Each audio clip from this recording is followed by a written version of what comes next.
Se você não me conhece, sou Marcos Adriano Silva, contador e advogado, CEO do Grupo Save, com mais de 17 anos de experiência tanto no mercado contábil e tributário. Mentor de pessoas que faturam mais de R$100 mil por mês trabalhando com os 3 bens mais preciosos de uma pessoa: família, negócio e patrimônio, utilizando as ferramentas relacionadas ao planejamento tributário, recuperação tributária e holding. Salve, espero que você esteja bem, seja bem-vindo, bem-vinda para mais uma aula. E a aula de hoje é sobre sociedade de propósito específico. Você já deve ter ouvido falar sobre as SPS, sobre a sociedade de propósito específico. E na aula de hoje eu vou falar sobre como utilizar essa ferramenta, quando utilizá-la, para que serve e todos os detalhes envolvendo as SPS. E é muito provável que já tenha ouvido com frequência sobre esse tipo de empresa. Vamos pensar o seguinte: quando nós falamos em empreendedorismo, você vai ouvir falar em sociedade. Sociedade não só sob o aspecto da formação do capital social, das pessoas que vão formar esse novo negócio, mas como sociedade também no seu tipo. Nós já fizemos uma aula, e eu vou pedir para a equipe fazer aqui na edição, colocar o link dela, em que eu ensinei, o que eu falei sobre os tipos de sociedades que nós temos. Então eu falei sobre sociedade limitada, eu falei sobre sociedade individual, eu falei sobre sociedade anônima, eu falei sobre todos os tipos de sociedades, inclusive, com certeza, com mais intensidade na sociedade limitada, que é a mais utilizada, sem sombra de dúvida. Mas o que nós temos? É um elemento muito importante. Sempre quando o empreendimento ele vai surgir, e o Brasil sim é um país reconhecido pelo seu nível de empreendedorismo, uma decisão ela tem que ser tomada sobre a composição societária, sobre o seu sócio. E isso é muito delicado. Minha primeira aula foi sobre como conseguir investidor ou investimento para o meu negócio, uma coisa assim. E nessa aula eu estava vendo ela esse final de semana, e nessa aula eu falei as várias formas de você conseguir dinheiro para o seu negócio, quando você começa. Uma das formas é, não apenas pelo dinheiro, mas também sobre a limitação de responsabilidade, você ter sócio. É uma das formas de você acelerar o seu negócio, e não apenas sobre a questão de dinheiro, mas também sobre know-how e conhecimento, e eu bato muito forte aqui. Então hoje eu tenho sócios, muito menos por dinheiro, mas muito mais pelo know-how. Nos novos negócios, principalmente, eu tenho um sócio que ele é responsável sobre aquela operação, porque nós já não temos mais braço para isso. Então a sociedade, quando você determina um sócio, você determina assim, por muitas vezes o fator dinheiro, responsabilidade e know-how, conhecimento. Como que eu trago velocidade para esse negócio? Foi isso que nós conquistamos trazendo. Eu tenho hoje na holding 4 sócios, todos com habilidades diferentes, e que eu tenho certeza que sem eles nós não teríamos chegado juntos aonde chegamos. E nos outros negócios nós temos um sócio responsável por cada operação.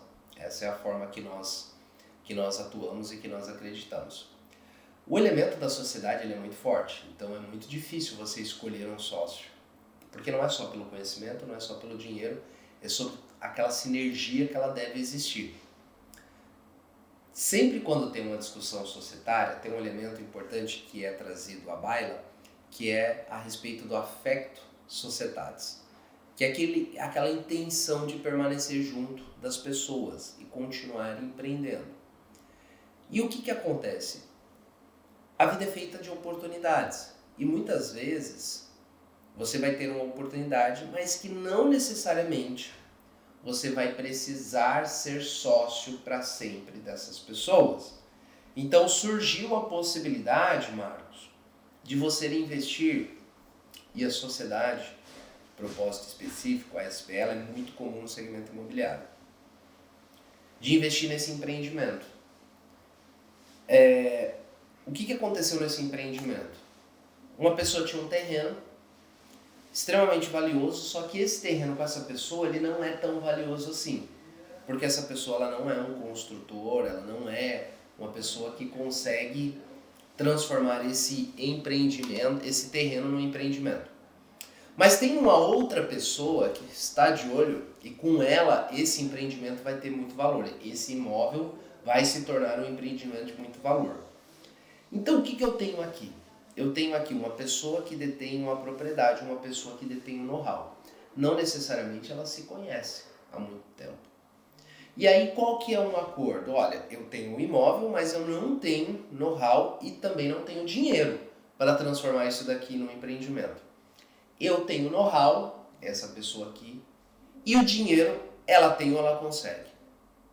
A partir daí é feita uma proposição, não necessariamente, mas geralmente fica algo em torno de: nós vamos unir forças, o seu imóvel com o meu conhecimento e o meu investimento, e nós vamos transformar esse terreno em vários imóveis. Nós vamos transformar num empreendimento aqui em 2 torres, 100 apartamentos, 100 unidades. Mas como que isso vai acontecer? Vai acontecer da seguinte maneira. Para fins societário, para fins empresariais, inclusive tributário, a forma de nós constituirmos esse negócio é constituindo uma empresa. Por que eu fiz essa introdução a respeito do affectus societatis? Por que eu falei a respeito dessa vontade de estar junto? Porque quando você constitui uma empresa, você quer ser sócio de alguém. Você vai ser sócio de alguém. E a sociedade eu trato na Save como um casamento.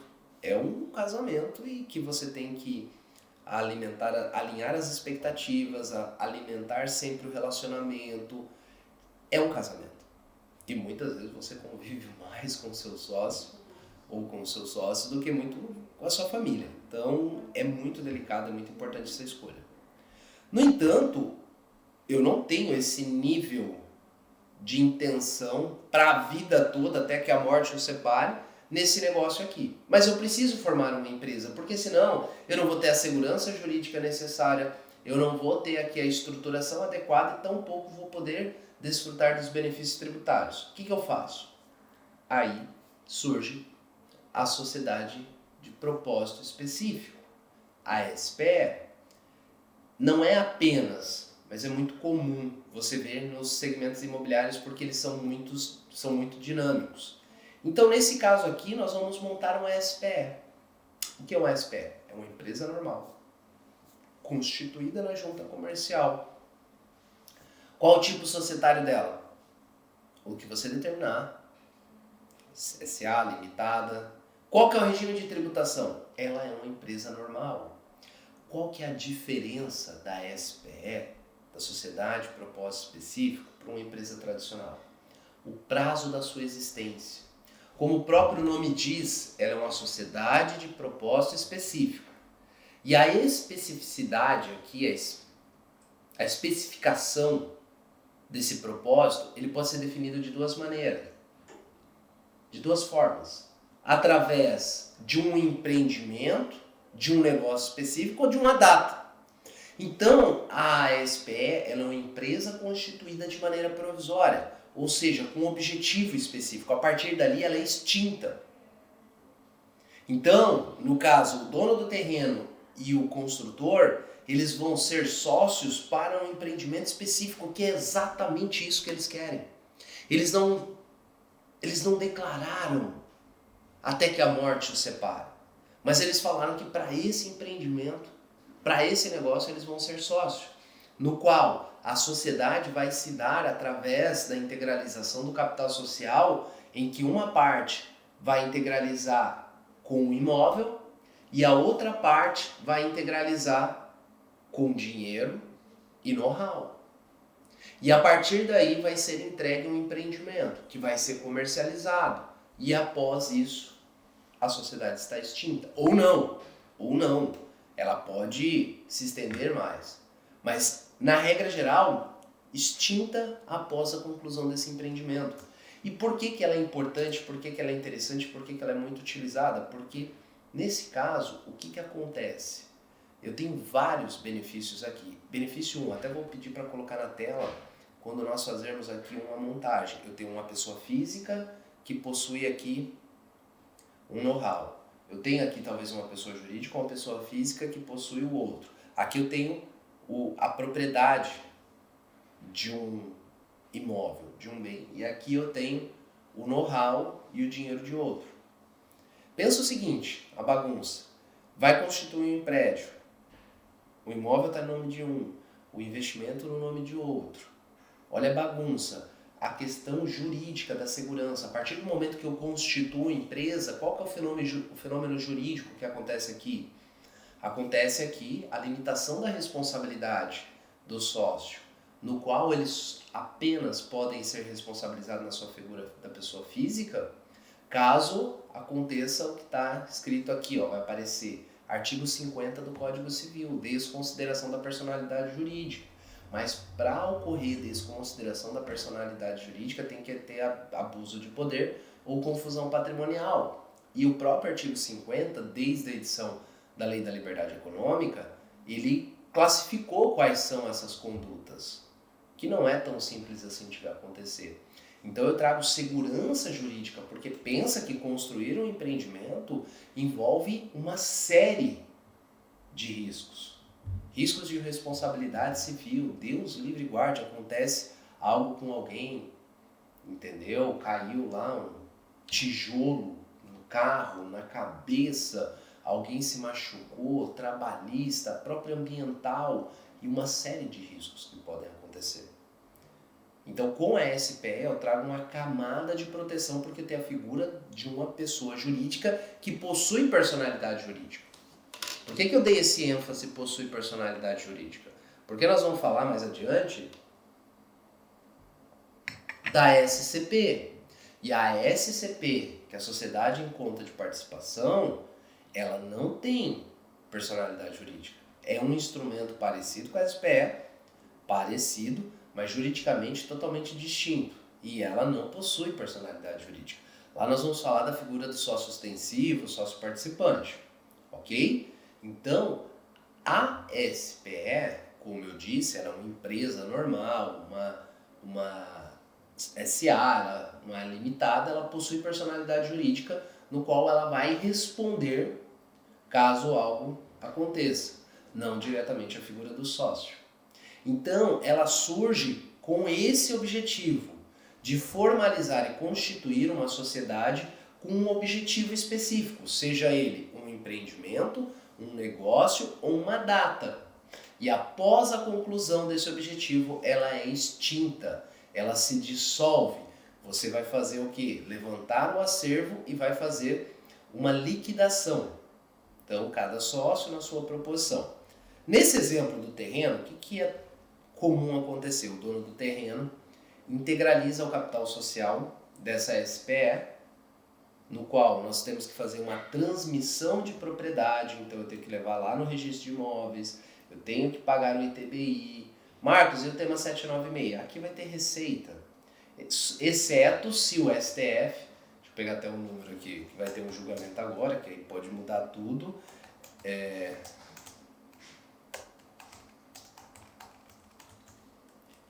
capital social vai ser um novo julgamento aqui, que é o nome do número. Esse aqui vai decidir. Depois eu vou pedir para o Teixeira colocar esse tema que vai ser o recurso extraordinário 1495-108, que vai decidir se é devido ITBI na integralização de capital social de empresas imobiliárias. Deixa eu até mandar depois isso aqui já para o Teixeira, que ele vai colocar aqui na edição para ficar bem bonitona. Eu deixo aqui, depois eu mando para ele. Mas, regra geral, teria ITBI, transfere a titularidade, a SPE passa a ser dona desse imóvel e o dono do imóvel ser sócio.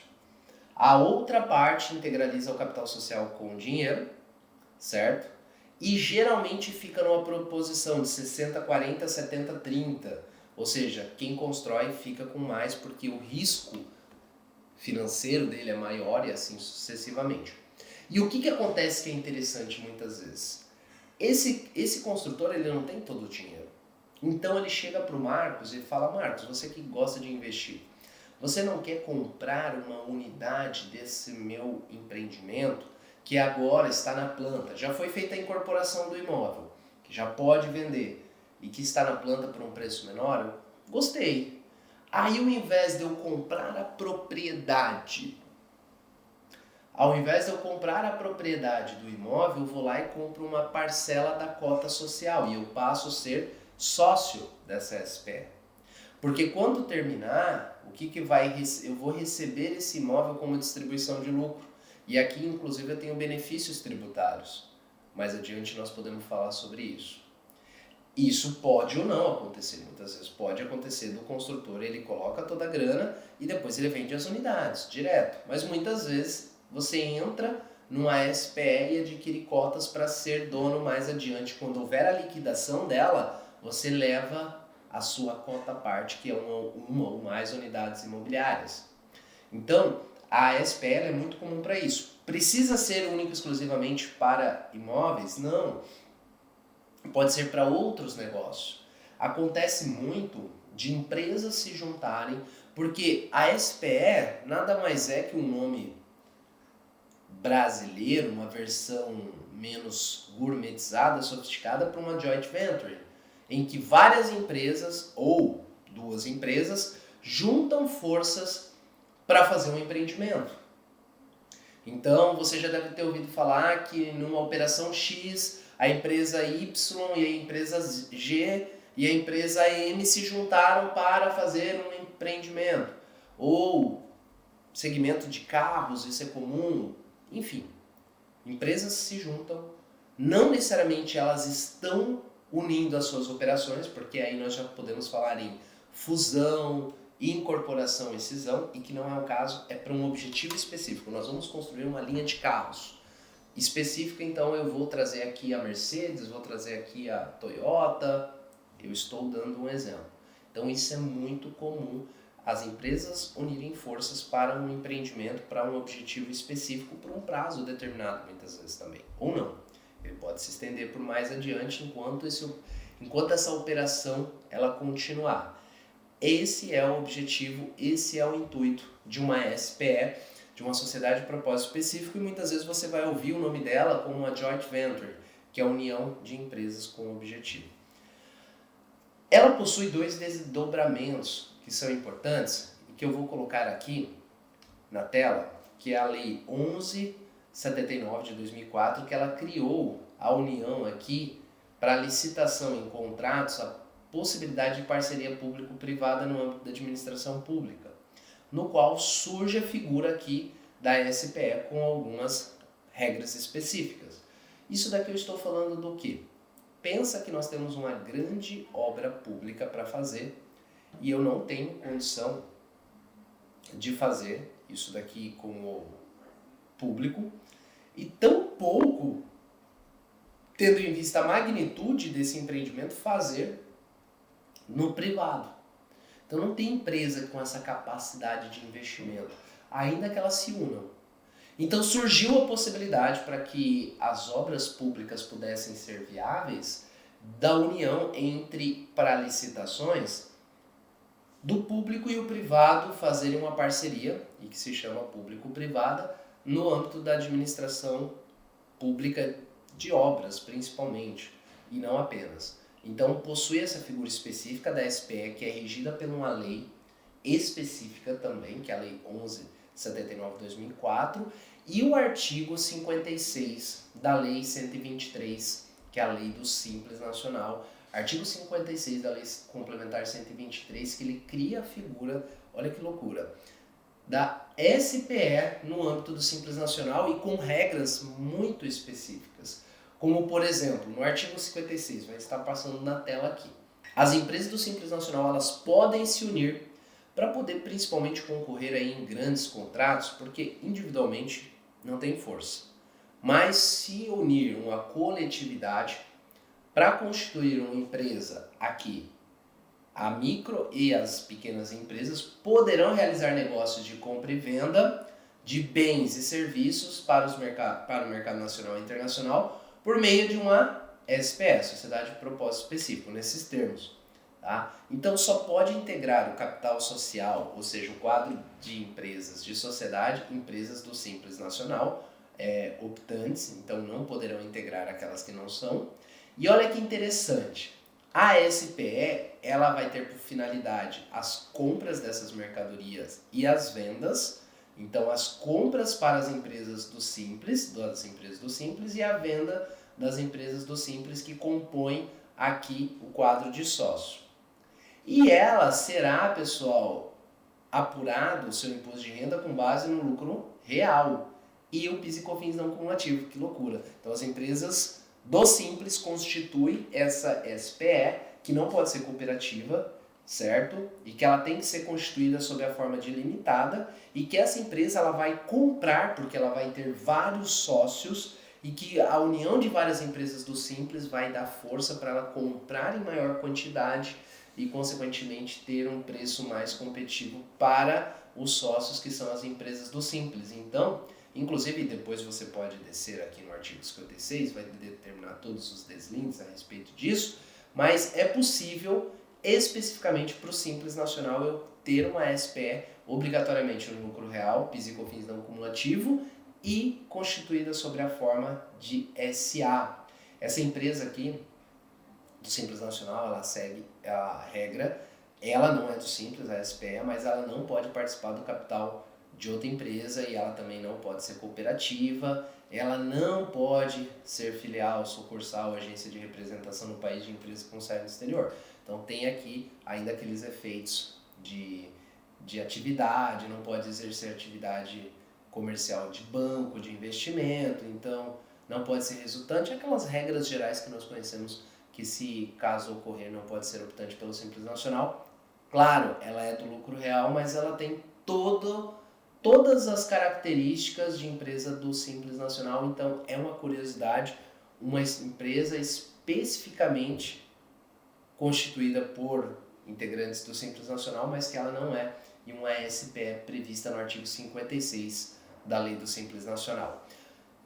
O que é interessante aqui? Nós temos a figura da SPE não muito clara na nossa legislação. Então, ela é uma construção da lei das sociedades, das parcerias público-privada, depois no artigo 56 do Simples. Nós temos partes ali do Código Civil que dá para entender, mas ela não tem uma previsão tão explícita lá, por exemplo, no Código Civil. Mas ela é utilizada principalmente no segmento imobiliário, em que tem muita dinâmica. Então, muitas vezes as pessoas têm oportunidades e elas se juntam especificamente para fazer um empreendimento, especificamente para fazer um objetivo, e é esse o intuito da SPE, constituir, unir forças entre sócios de natureza executiva e investidora para um negócio especificamente. Você vai ouvir falar muito sobre joint venture e também que não deixa de ser uma SPE, que ela é muito utilizada e ela tem vários benefícios societários, jurídicos e principalmente tributários. Espero que você tenha gostado dessa aula. Se você gostou, deixa aqui o seu comentário, recomendação de uma aula específica, a sua crítica aqui é democrático. Se não gostou, deixa o dislike, mas o que eu quero é que você avalie essa aula. Porque você fazendo isso, gera para aqui o nosso conteúdo mais relevância, ele vai entregar para mais pessoas. Fazendo isso, você ajuda o nosso canal a crescer. Até a próxima aula. Tchau, tchau.